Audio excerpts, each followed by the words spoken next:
유진 청소년 예배에 오신 여러분들을 진심으로 환영하고 축복합니다.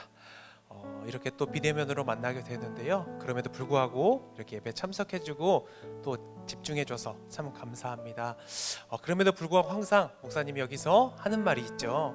여러분이 여기에서 예배를 참석해주는 것이 아니라, 여러분들이 예배를 드려주는 것이 아니라, 선생님의 요청과 부모님의 여러 가지 말들에 의해서 여러분들이 참여하는 것이 아니라, 사실은 하나님께서 여러분들을 불러주시지 않았다면 여러분들은 예배의 자리에 있을 수가 없습니다. 우리가 그것을 생각하시면서 오늘 이 예배 시간을 함께 하셨으면 좋겠습니다. 그리고 감사하셨으면 좋겠습니다. 하나님, 오늘도 이 예배의 자리로 나올 수 있게 해주셔서 너무나도 감사합니다. 이 예배 시간이 주님을 더 사랑하고 주님을 더 알아가고 주님을 더 닮아가는 시간이 되게 해주십시오라고 우리 예배를 위해서 함께 기도하도록 하겠습니다. 살아계신 하나님 아버지, 이 예배를 위해서 우리가 기도합니다. 진정으로 주님께서 불러주셔야지만 나아올 수 있습니다. 진정으로 주님께서 은혜 베푸셔야지만 우리가 이 예배를 하나님 앞에 올려드릴 수 있고 주님에 대한 계시를 들을 수 있습니다. 주님, 이거기에 대해서 우리 모든 친구들이 주님께 감사하며 주님 귀중한 것을, 소중한 것을 기억하며 하나님 앞으로 나아가는 시간이 되게 하여 주시옵소서. 오늘도 충만하게 채워주실 것을 믿사오며 예수님의 이름으로 기도드립니다. 아멘. 우리 사도신경으로 우리의 모든 신앙 고백을 함께 하도록 하겠습니다. 전능하사 천지를 만드신 하나님 아버지를 내가 믿사오며 그 외아들 우리 주 예수 그리스도를 믿사오니 이는 성령으로 잉태하사 동정녀 마리아에게 나시고 본디오 빌라도에게 고난을 받으사 십자가에 못 박혀 죽으시고 장사한 지 사흘 만에 죽은 자 가운데서 다시 살아나시며 하늘에 오르사 전능하신 하나님 편에 앉아 계시다가 저리로서 산자와 죽은 자를 심판하러 오시리라. 성령을 믿사오며 거룩한 공예와 성도가 서로 교통하는 것과 죄를 사하여 주는 것과 몸이 다시 사는 것과 영원히 사는 것을 믿사옵나이다. 아멘. 오늘 우리가 신앙 고백하는 그 예수님에 대한 사랑과 하나님에 대한 사랑을 함께 고백하는 찬양을 올려드렸으면 좋겠습니다.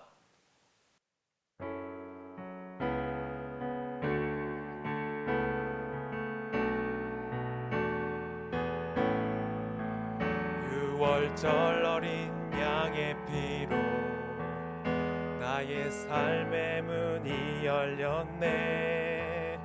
저둠의 권세는 힘이 없네. 주 보혈의 능력으로 원수가 날 정죄할 때에도 난 의롭게 설 수 있네. 난 더 이상 정죄함 없네. 난 주 보혈 아래 있네. 난 주 보혈 아래 있네. 그 피로 내 죄 사했네. 하나님의 긍휼 날 거룩해 하시었네. 난 주 보혈 아래 있네. 난 원수의 어떠한 공격에도 더 이상 넘어지지 않네.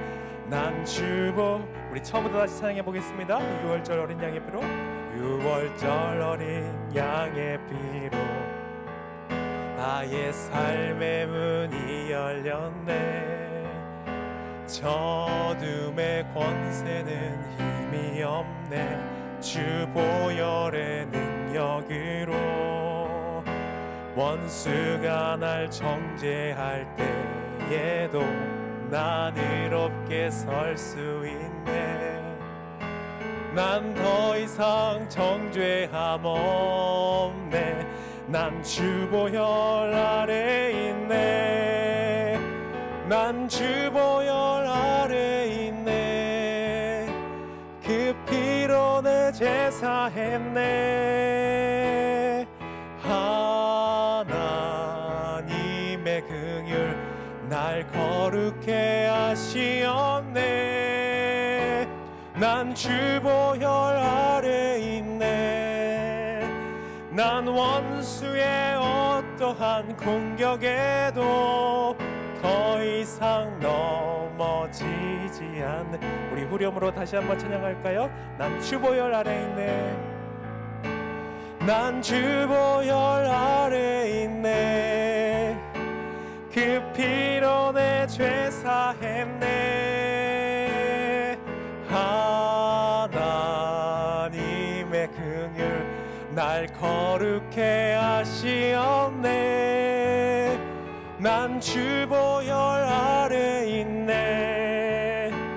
난 원수의 어떠한 공격에도 더 이상 넘어지지 않네.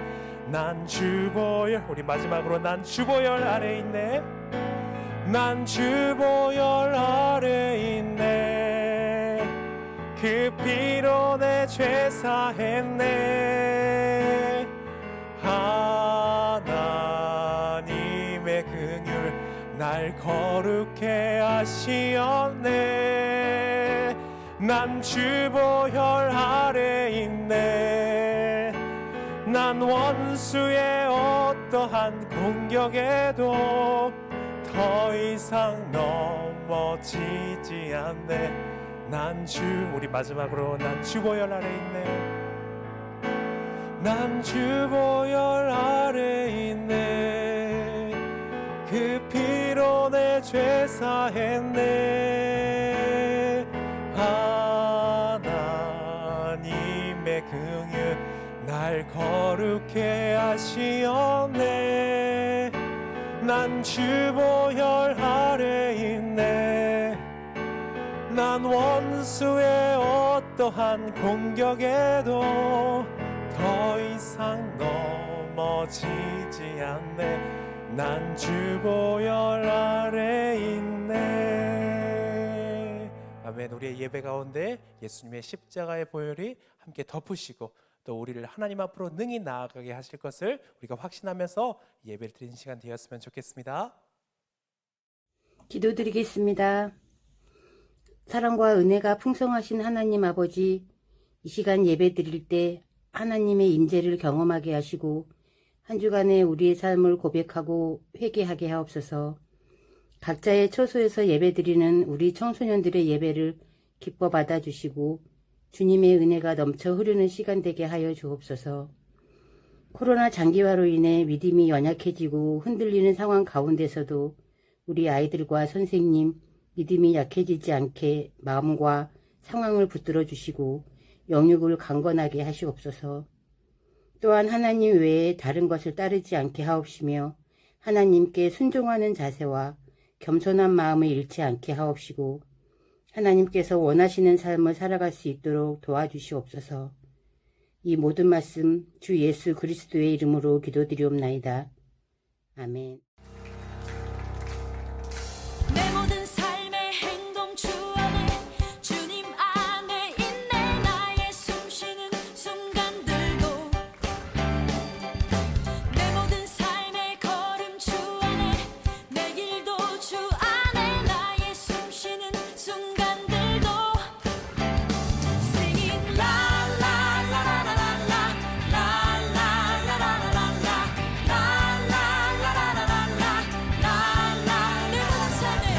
내 모든 삶의 행동 주 안에 주님 안에 있네. 나의 숨쉬는 순간들도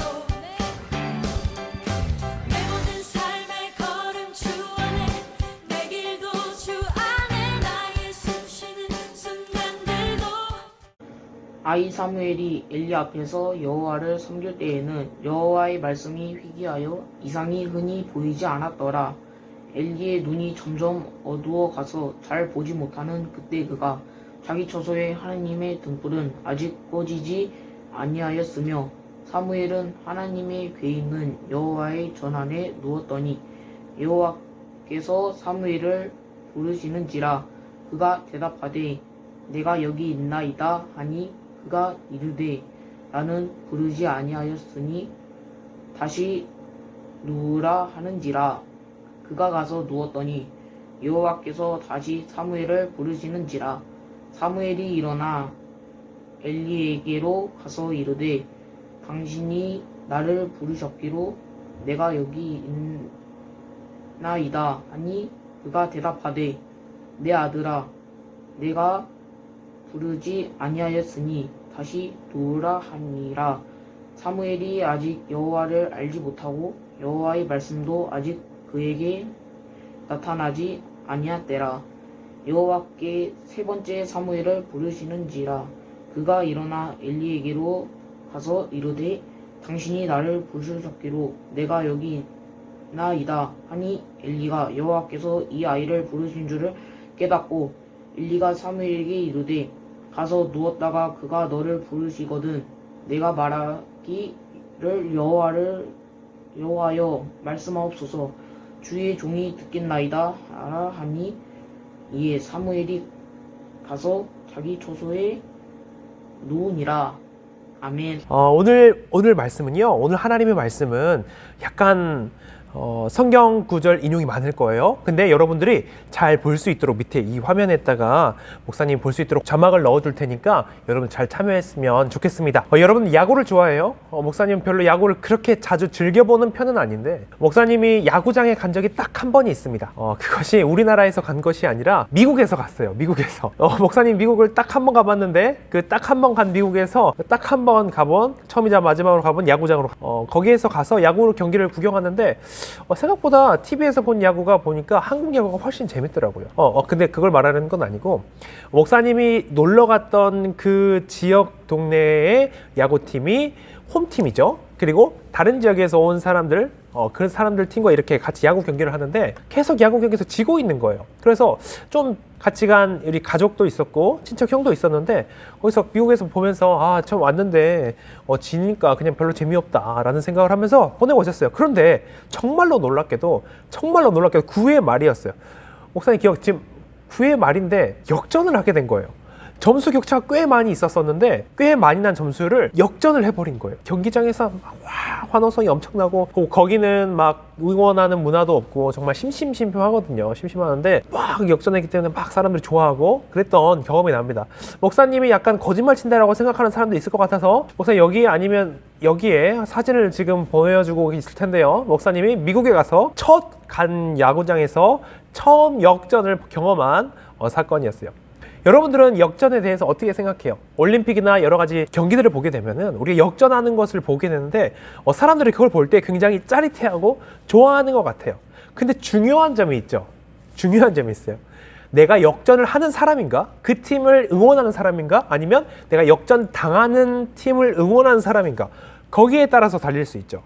만약에 역전 당하는 사람의 팀에 속해 있는 그걸 응원하는 사람은 아마 기분이 정말로 안 좋을 거예요. 근데 역전하는 팀에 있는 응원한 사람은 짜릿하겠죠. 근데 오늘 본문의 제목처럼 설교의 제목처럼 역전이 일어나는 상황이 오늘 본문이에요. 자, 이걸 설명하기 위해서 지금까지 이전까지 목사님이 빌드업을 계속 해온 거예요. 지금 두 가정이 이때까지 소개됐어요. 첫 번째 가정은 어떤 거예요? 엘리 대제사장의 가정이에요. 두 아들이 있었습니다. 홉니와 비느하스. 이 두 아들은 착한 사람이어서 나쁜 사람이어서 굉장히 나쁜 사람이었어요. 하나님의 것들을 헌금함에 있는 돈을 빼앗는 듯한 것이죠. 그리고 자신의 지위와 위치를 이용해서 여자들을 성추행하고 성폭행하는 사람들이 바로 이 두 제사장, 두 아들이었고요. 그것을 방관하는 사람, 그것을 뭐라고 하지 않는 제사장이 바로 엘리 제사장이었습니다. 그리고 다른 한 가정이 나옵니다. 한나였죠. 한나는 그 당시에 아이를 낳는 것은 굉장히 명예로운 일이었고 자랑할 만한 일이었습니다. 그런데 이 자랑할 만한 아이가 없는 상태였어요. 심지어 다른 부인인 브닌나라는 부인이 있었는데 그 부인이 자꾸 한나를 마음을 슬프게 하는 게 아니라 화가 나게 하는 거죠. 격분시키고 자존심을 이렇게 막 긁어버리는, 자존심의 스크래치가 엄청나는 상태의 이 한나의 집안이 한나가 있었어요. 그런데 한나가 역전하시는 하나님, 전능하신 하나님, 다스리시는 하나님께 기도하면서 누구를 낳아요? 사무엘을 낳게 돼요. 지금 이 두 가정이 보여요. 엘리 제사장의 가정, 이스라엘에서 가장 높은 가정이에요. 이 제사장이 이스라엘을 다스리는 곳이에요. 엘리 제사장이 다스린단 말이에요. 여기는 가장 낮았던 곳이에요. 아이를 낳지 못하고 무시당하고 자존심에 스크래치 당하는 그 사람이 하나님을 믿고 기도했을 때 이 사무엘이라는 사람을 낳게 되었어요. 지금 이 두 가정이 나타나서 지금까지 여기까지 빌드업을 목사님이 한 거예요. 이 가정에서 역전이 일어나는 거예요. 여러분, 이것이 바로 사무엘 상하에서 일어나는 굉장히 중요한 주제예요. 하나님께서 이걸 우리에게 알려주시려고 이렇게 대비적으로 보여주신 거죠. 어떤 구절이요? 목사님 지금 띄워놨죠? 하나님은 자기를 존중하는 자를 존중하시고 하나님은 자기를 무시하시고 경멸하는 사람을 경멸하시겠다라고 해요. 굉장히 중요합니다. 지금은 하나님께서 이 두 가정을 비교하심을 통해서 이것을 보여주고 있는 거예요. 앞으로 사무엘에서 계속적으로 이렇게 비교가 대조가 되어 갈 거예요. 그게 어떻게 보여져요? 가장 높았던, 이스라엘에서 가장 높았던 이 대제사장의 가문 엘리 가문이 이렇게 내려가는 거예요. 근데 가장 낮았던 이 한나의 가문이 이렇게 올라가는 거예요. 그리고 이렇게 역전의 순간, 이렇게 마주하는 이 딱 접점 있잖아요. 이 역전의 순간이 바로 오늘 본문의 이야기예요. 근데 이 순간의 이야기를 하나님께서 어떻게 표현하시냐면 카베드라는 단어로 표현하십니다. 목사님 밑에 성경 구절을 띄워놨을 거예요. 하나님께서 자기를 존중히 여기는 자, 자기를 소중히 여긴 자를 소중히 여기시고 자기를 무시하는 자에게는 하나님도 무시하리라 라고 말씀하셨는데 이게 어떻게 되어 있어요? 목사님 지금 화면에 띄워놨죠? 자기를 존중히 여기는 자를 뭐래요? 카베드라는 단어인데 이 카베드는 무겁다라는 뜻이에요. 무겁게 여기는 자를 무겁게 여기실 것이고 또 경멸하는 자를 무시하는 자를 칼날이라는 뜻은 가볍다라는 뜻이에요. 가볍게 여기시리라는 거예요. 이게 굉장히 중요합니다. 오늘 이 엘리 제사장에 대한 심판을 말하기 때문에 그래요. 이 장에 보면은 홈니와 비느하스가 너무나도 악한 일들을 많이 했기 때문에 하나님께서 하나님의 사람을 통해서 엘리 대제사장에게 경고를 하십니다.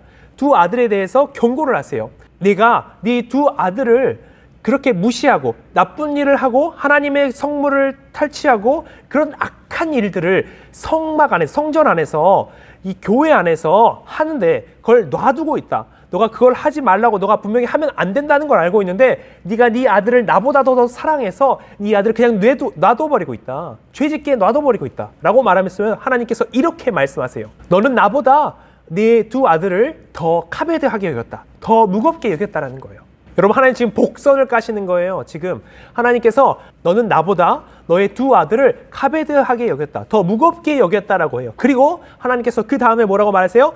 나를 카베드한 자, 무겁게 한 자를 내가 내가 무겁게 대할 것이고 중요하게 대할 것이고 나를 경멸하는 자, 무시하는 자를 날 칼날 가볍게 여길 것이다. 라고 하나님께서 말씀하신다라는 거죠.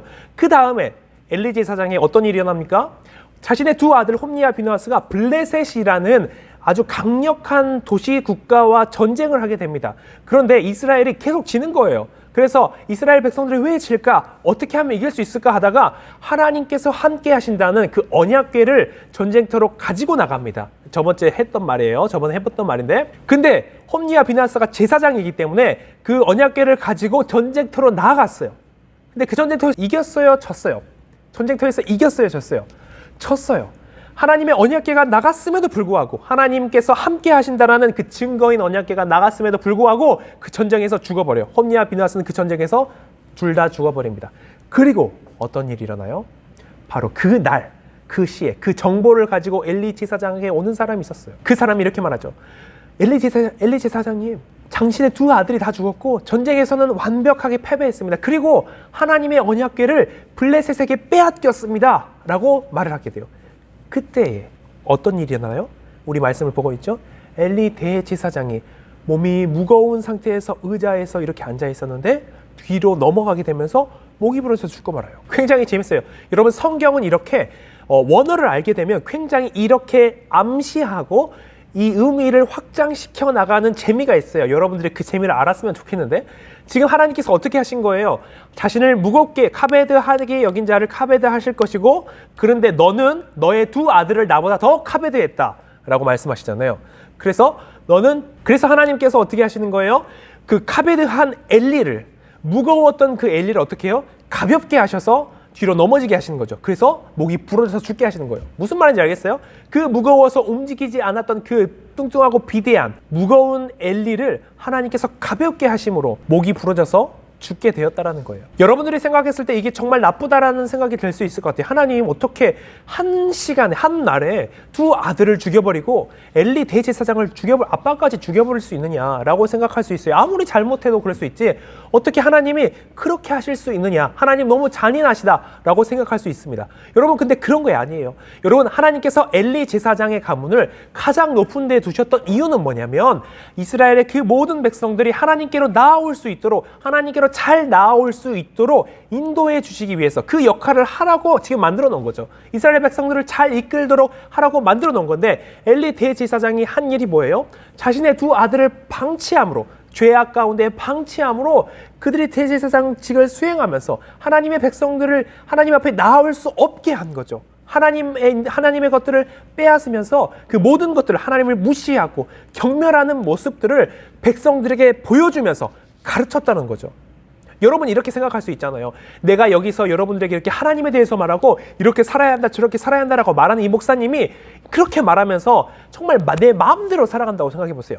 막 세상에서 말하는 나쁜 짓과 악한 짓과 죄들을, 여러분들 보기에 부끄러운 그 죄들을, 여러분들이 생각하는 죄가 뭐 있어요? 뭐 바람 피고 뭐가 또 뭐 있어요? 거짓말하고, 맨날 말만 하면 거짓말하고. 그러면 여러분들이 생각했을 때 내 입에서 나오는 그 하나님의 말씀이 권위가 있어요 없어요? 권위가 당연히 없죠.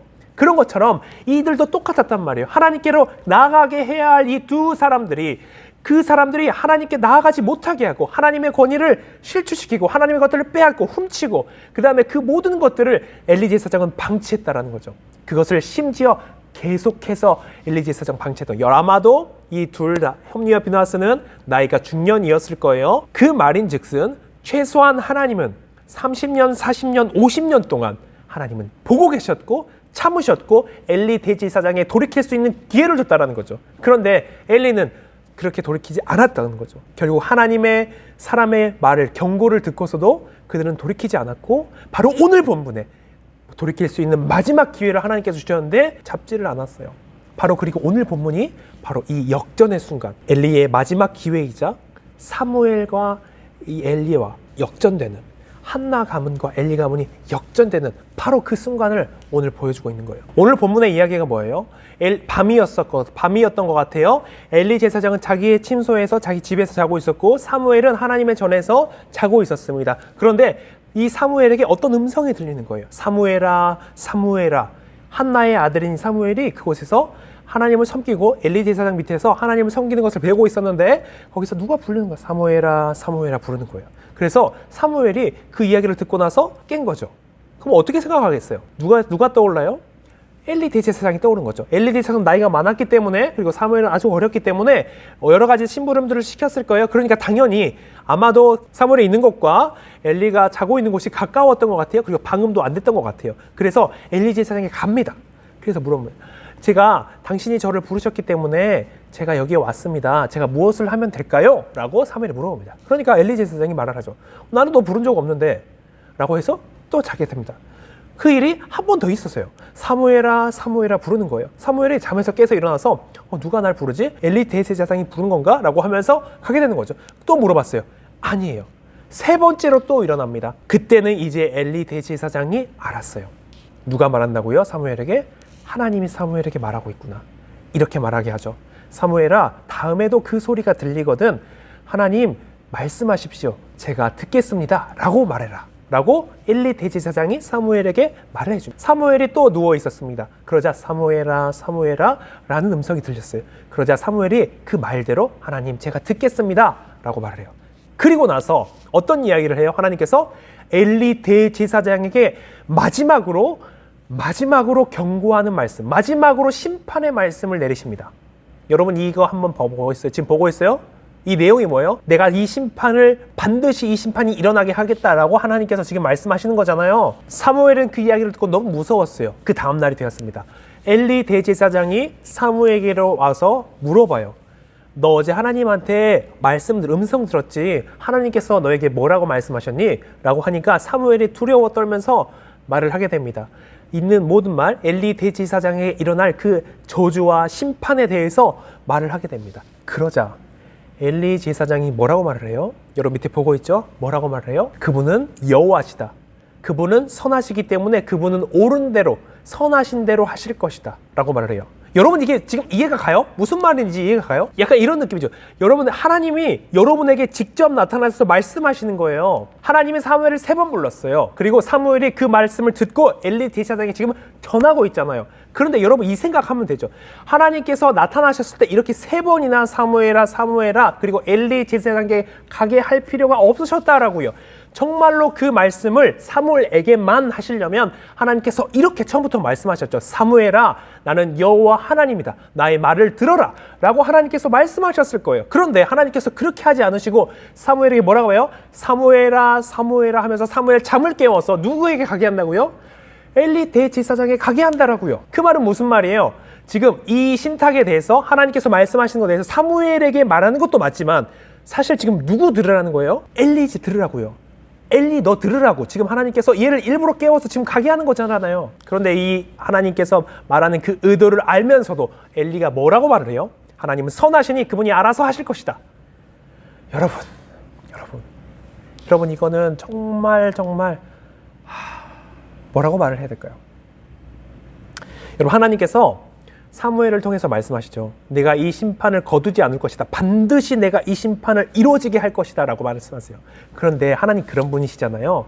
여러분 하나님 근데 너무나 좋으신 분인 거 아세요? 하나님은 그렇게 말씀하시고도 만약에 엘리 대제사장이 정말 하나님 앞에 자신이 잘못했다라는 것을 깊이 깨닫고 하나님 제가 잘못했습니다. 하나님 제가 잘못했습니다. 제가 정말로 하나님 마음을 아프게 했고 하나님의 율법을 봤을 때 제가 죽어마땅한 사람입니다. 그런데 하나님 저를 제발 용서해 주십시오. 정말 제가 잘못했습니다. 라고 하나님께 기도하잖아요. 여러분 그러면 하나님은 자신이 심판하시겠다라고 말씀하시면서도 그 심판을 미루어 주세요. 유예해 주세요. 심지어 그 심판을 없애기도 하세요. 하나님은 그런 분이세요, 여러분. 이것을 엘리 제사장은 알고 있었을 거예요. 그럼에도 불구하고 엘리 제사장은 이 마지막 기회, 역전이 일어나는 바로 이 지점에서 떨어지지 않을 수도 있었다고요. 다시 올라갈 수도 있었단 말이에요. 그런데 그 기회를 어떻게 해요? 엘리 제사장은 버리게 돼요. 여러분 여기에서 정말 큰 건 알게 된 거죠. 첫 번째로 뭐예요?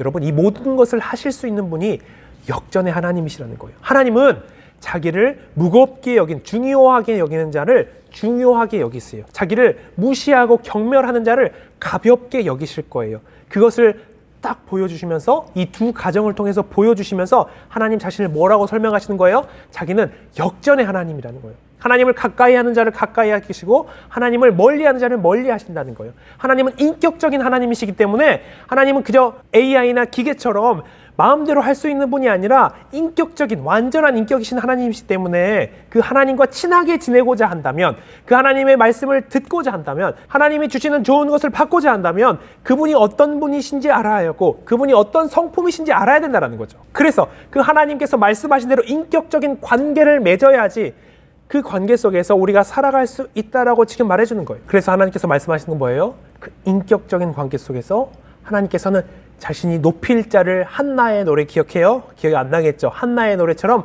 하나님이 높일 자를 높이시고 낮출 자를 낮추신다라는 것이 오늘 이 이야기를 통해서 하나님께서 말씀해 주시는 거예요. 가장 높았던 엘리 제사장이 하루아침에 다 죽어버렸어요. 그리고 가장 낮았던 이 한나의 집안이 올라가게 되었어요. 어떻게 해요? 하나님을 역전의 하나님을 믿고 기도한 한나가 있었고 그 사무엘을 통해서 하나님을 존중하고 하나님과 함께 자라나는 그 사무엘을 통해서 하나님이 우리에게 보여주시는 거예요. 저는 오늘 여러분 이 하나님의 말씀을 통하여서 여러분에게 하나님의 말씀을 대언하고 있는데 여러분 정말 여러분은 역전하는 사람이었으면 좋겠어요. 어떻게? 역전하시게 하시는 그 하나님과 인격적인 관계를 맺으며 그 하나님을 믿으며 그 하나님과 동행하면서 역전하는 사람이 되었으면 좋겠습니다. 여러분이 어떤 상황에 있습니까? 내 자신을 돌아볼 때에 내가 꿈꾸는 모습은 이러하지만 나는 그럴 수 없어서 그러지 못해서 참 안타깝고 내 자신을 볼 때 한심한 친구들이 있을까요? 또 아니면 내가 이것을 하고 싶었는데 실패해서 나는 공부를 이렇게 하고 싶었는데 실패해서 나는 저 여자친구를 만나고 싶었는데 실패해서 아니면 난 저 친구들에게 인기가 많고 싶은데 실패해서 자존감이 낮아진 친구들도 있나요? 아니면 부모님과의 관계가 너무나도 좋지 않아서 아니면 친구와의 관계가 너무나도 좋지 않아서 여러 가지 것들이 너무나 내 뜻대로 되지 않아서 나는 너무나도 힘들고 어렵다라고 생각되는 친구들이 있나요? 그렇다면 여러분들이 열심히 노력하지만 어떻게 해야 돼요? 역전시키는 그 하나님을 의지하라는 거예요. 하나님은 그 높았던 사람도 낮아지게 하실 수 있는 분이고 정말 낮았던 사람도 높아지게 하실 수 있는 분이 바로 우리 하나님이시라고요. 지금 이 상황 속에서도 실망하지 말고 포기하지 않고 나아갔으면 좋겠고요. 그리고 그 하나님과 하나님을 존중하면서 하나님을 중요하게 여기면서 살아가는 저와 여러분들이 되었으면 좋겠습니다. 우리 말씀을 생각하시면서 함께 기도했으면 좋겠습니다. 우리 자신을 한번 돌아봤으면 좋겠습니다. 하나님께서 여러분들이 대부분 알 거예요. 여러분들은 어렸을 때부터 교회 다니는 친구들이 있었기 때문에, 그리고 도덕적으로도 알 거예요. 하나님께서 보실 때에 기뻐하시고 또 슬퍼하시고 또 싫어하시고 미워하시고 증오하시고 하는 것들이 무엇인지 다 알 수 있을 거예요. 여러분 그것들을 생각하면서 함께 회개기도 했으면 좋겠습니다. 하나님, 제가 하나님을 존중히 여기지 않았습니다. 하나님의 말씀을 제가 무시하면서 제가 하나님을 존중하게 하지 않았고 하나님을 중요하게 생각하지 않았습니다. 제가 제 자신이나 내 자신을 더 중요하게 여기면서 살았습니다. 하나님, 저를 용서해 주시고 제가 하나님을 중요하게 여기며 하나님을 존중히 여기는 제가 되게 해 주시옵소서 라고 우리 함께 기도했으면 좋겠습니다. 우리 함께 기도하도록 하겠습니다.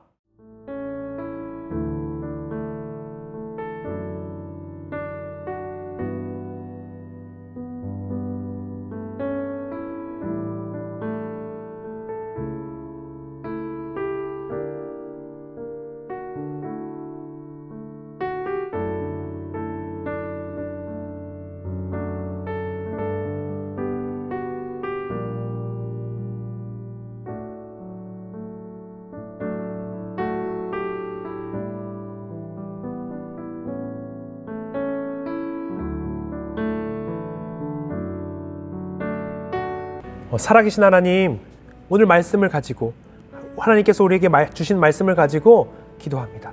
정말 우리 친구들, 우리 아이들을 위해서 기도하는데요. 정말 우리 아이들이 우리 자신을 돌아볼 때에 하나님을 존중히 여기며 살아왔는지, 하나님을 중요하게 여기며 살아왔는지 다시 돌아볼 수 있도록 하시고 기억할 수 있게 하시고, 만약 그렇지 않았다면 하나님 자신을 돌이키며 하나님께로 나아갈 수 있고 하나님을 인격적으로 존중해드리고 그분과 교제할 수 있는 우리가 되게 주님 도와주시옵소서. 주님, 그렇게 함으로 우리가 아이들이 어떤 상황에 있든지 정말로 역전하시는 하나님을 바라보면서 주님만을 바라보면서 살아갈 수 있는 우리 아이들이 될 수 있도록 우리 삶 가운데 함께하여 주시옵소서. 일하실 주님을 기대합니다. 예수님의 이름으로 기도드립니다. 아멘. 우리 헌금하는 시간입니다. 우리 하나님께 온전한 예물 드리는 시간인데요. 우리 온 마음과 온 인격으로 함께 고백하는 시간이었으면 좋겠습니다. 하나님께서 나의 주인 되십니다. 하나님께서 이 모든 것을 다스리십니다. 라는 그 마음으로 우리가 함께 온전하게 하나님께 예물 드렸으면 좋겠습니다. 이 자리에서 실제로 하나님 앞에 오프라인으로 예물을 드리고 싶은 친구가 있다면 예배 시간에 한 군데 있다 모아놔서 대면하여 예배 드릴 때 한꺼번에 이제 가지고 왔으면 좋겠고요. 그렇지 않다면 이 밑으로 나가고 있는 이 계좌번호로 하나님 앞에 온전한 예물 드리셨으면 좋겠습니다. 목사님이 헌금 기도하도록 하겠습니다. 살아계신 하나님, 이 예물을 드리는 것은 하나님께서 우리의 모든 것의 주인 되신다는 우리의 고백입니다. 우리가 그 고백처럼 살아갈 수 있도록 하여 주시옵시고, 주님, 모든 것을 이 돈이 다스리는 이 시대에 하나님 정말로 모든 것을 주님께서 다스리신다는 것을 고백할 그 고백을 우리 아이들이 할 수 있도록 하여 주시옵시고, 하나님의 자녀로서 당당하게 살아갈 수 있는 우리 아이들 될 수 있도록 하여 주시옵소서. 이 돈 때문에 세상 앞에서 비굴하게 살아가지 않고, 이 돈 때문에 하나님 모른다면서 살아가지 않는 우리 아이들 될 수 있게 하시고, 오직 하나님의 자녀로서 이 세상에서 빛과 소금으로 살아갈 수 있는 우리 아이들이 될 수 있도록 하여 주시옵소서. 드리는 손길마다 주님 기억하여 주시옵시고 풍성한 은혜로 함께하여 주시옵소서. 감사합니다. 예수님의 이름으로 기도드립니다. 아멘. 주 예수 그리스도의 은혜와 아버지 하나님의 영원하신 사랑과 성령님의 깨닫게 하시고 감동하시고 주님을 더 사랑하게 하는 그 은혜가 주님을 더 바라보기로 하고 역전의 하나님을 바라보며 인격적인 하나님과 교제하기로 결단하는 우리 청소년과 선생님들 머리 위에 항상 함께 있을지어다. 아멘.